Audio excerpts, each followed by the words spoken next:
Where?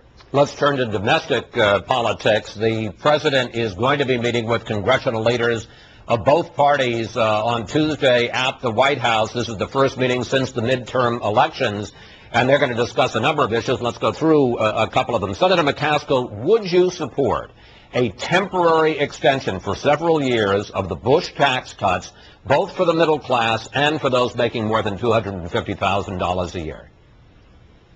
Well, I think we should draw the line in the sand for millionaires. Honestly, with all the talk and the righteous indignation about the deficit, are we really going to hold up tax cuts for all of America just for the millionaires? And I think that's where we should draw the line. Our deficit is serious. Anybody who believes that that small tax differential for millionaires is going to make a big difference on job creation hasn't been paying attention.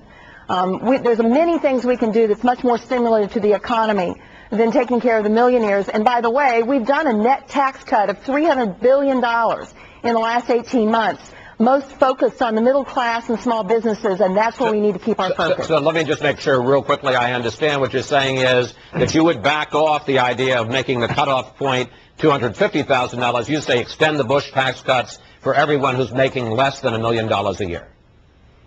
That's what I think is the right approach. That's the approach I'm going to be working for. I can't speak for the rest of my caucus. I certainly can't speak for the President of the United States.